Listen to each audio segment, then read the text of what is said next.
Considering how competitive the toy market was during the 1980s, most action figure lines had to be centered around significant items in order to stand out.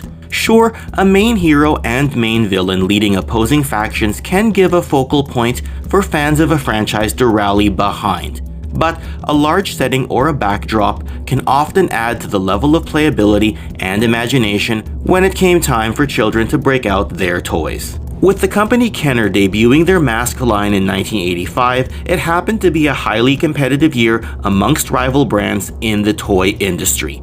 For example, Mattel's Masters of the Universe released the Evil Horde's Fright Zone as their playset representation. Hasbro made their presence felt with the Transformers Omega Supreme, the battery-powered robot, and Defense Base.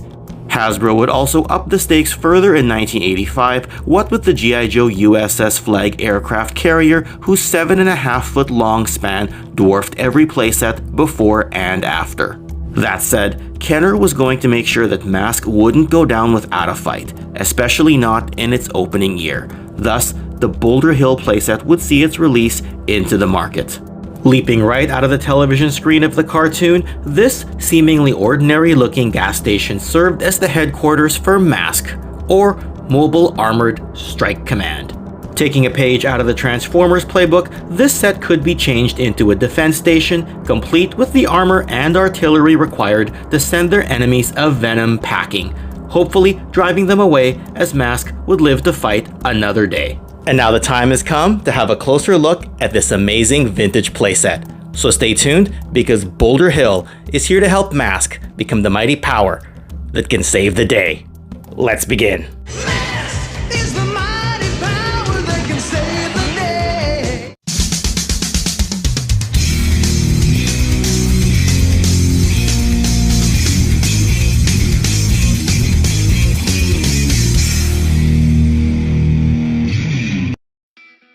The size and scope of Boulder Hill was certainly ambitious for the opening year of M.A.S.K as a toy line. That said, Kenner as a company was no stranger to large playsets, what with the release of several Star Wars playsets previously, as well as the prior release of the Hall of Justice from their Superpowers range of products.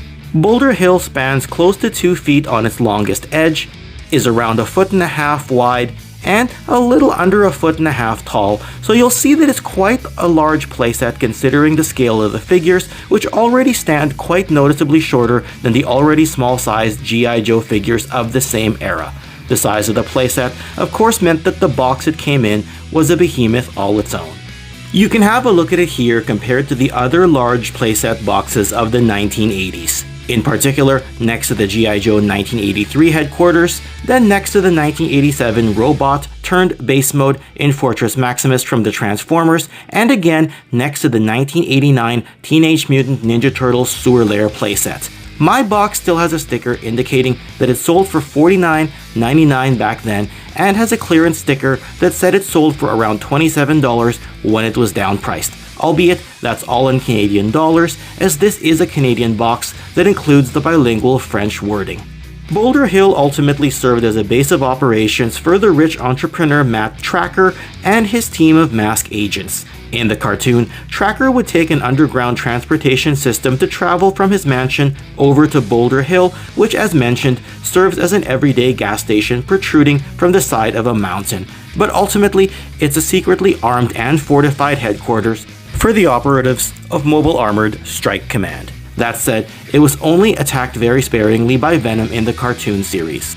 Looking at the playset itself, you can see the sheer number of pieces that comprise Boulder Hill overall. Notably absent are the hard-to-find rubber gas pump hoses, but the G.I. Joe A Real American Hero ones do an okay job of standing in, even if they are slightly different from the ones that are meant for this set.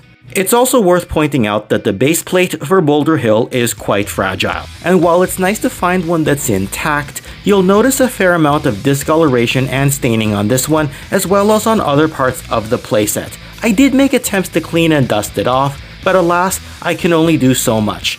The extending armored section of my Boulder Hill is also noticeably yellowed, albeit at least it's unbroken. The main reason it's in the collection is because I happened to get it for a decent price at the Victoria's Ultimate Hobby and Toy Fair back during the fall of 2022. Assembling the playset is relatively straightforward and can be done simply by looking at photographs and really only takes a few minutes. Sometimes the panels get a bit warped over time and you will have to take some effort to angle everything and tab everything in as closely as possible, but with a playset that's this old, not everything is guaranteed to click together perfectly. The gas sign and the post that it's on plug into a designated spot beside the gas station, and there are rotatable clips that you need to put onto the underside of the base plate for the gas pumps to tab into. The mountain piece tabs onto the back of the gas station, and the weight of it can result in the rooftop of the gas station becoming curved downwards a little bit. The signature boulder itself goes at the very top, and there you have Boulder Hill in its standard non-attack mode. The jail cell that comes with this set can really go anywhere, but the best place for it is to tuck it in behind the back, right below where the trapdoor of the roof is, which we'll look at momentarily. In general, the whole structure is one of the great playsets of the 1980s, and it can create a diorama feel when you station your other vehicles on and around it, as well as park one of your vehicles in front of the gas pumps to be refueled. The entire set in general is quite detailed, right from the physical texture and pattern of the mountain structure to all the stickers around the gas station that show everything from window panels to the garage door panel, which actually also opens up so you can take a vehicle in and out. It's got other details like the air pump on the side here and a ladder to climb up to the roof if you like. There's even a computer on the side of the jail cell, and overall there's just a lot of value in this set. Now, while it doesn't come with any vehicles, it does come with the two figures of Alex Sector and Buddy Hawks, who we'll be talking about shortly. Getting Boulder Hill into its defense mode, much like in the cartoon, involves a fair number of steps that we'll go over right now. We'll start with the gas station sign that has a blue lever at the bottom, which, when rotated, results in the sign flipping down to expose a couple of guns. Though, you can, if you like, just pull the front sign panel down manually on its own. The larger blue lever under the roof can be pulled backwards and forwards, and it's connected to the front gas pumps for the purpose of flipping them into their attack mode. The gray colored handle next to the blue lever can be rotated, which is what causes the armored bunker section to rotate and extend in two sections. The front of the gas station has another armored section that flips down as well. The long black lever can be connected to the underside of Boulder Hill, and when you push it out front and rotate it, the tip protrudes outwards from above the front armored section. You then have the large boulder itself, which can be dislodged when you turn a knob beneath the mountain section to send it tumbling down, and then an anti-aircraft turret pops out. The gunner for the turret can either be in the seated position or the standing position depending on your preference, and the turret can be pivoted around using the knob below. The trapdoor can be activated from a knob at the side of the building, and you can drop unsuspecting Venom agents into the jail cell. And as mentioned, you can keep the jail cell here or have it carted off elsewhere, depending on your preference. The top of the structure can also serve as a landing pad for the Condor helicopter. Additionally, the armored bunker does have a gate which can open, and you can have either small or mid-sized M.A.S.K vehicles coming in and out of it. The slight drawback though is that it's not a large enough opening to get Rhino through it, just like the cartoon did, though you can position the back part of Rhino to still somewhat mimic this look for display purposes. Of the two figures that the set came packed in with, Alex Sector was known as a pet store owner and a veterinarian by day, and while he's featured as a Boulder Hill figure for the purpose of the toy line, he was often seen with the Rhino vehicle in the cartoon. The mask he came with was known as Jackrabbit. Alex Sector, computer and communications expert, Rhino systems commander. The other character, Buddy Hawks, was known for handling a lot of the vehicle maintenance at Boulder Hill, so it made sense for him to come with this playset. That said, in the cartoon he was also often seen riding alongside Hondo McClane, or sometimes even directly piloting one of Hondo's vehicles, be it the Firecracker or the Hurricane vehicle. His mask was given the somewhat peculiar name of Penetrator. Buddy Hawks, master of disguise, intelligence expert, Firecracker co-pilot. Do note as well that Alex and Buddy were also both available as a 2-pack carded set without the Boulder Hill playset. And later, both would be sold in individualized box set offerings like Buddy with the Wildcat and Alex with a toll booth known as the Collector.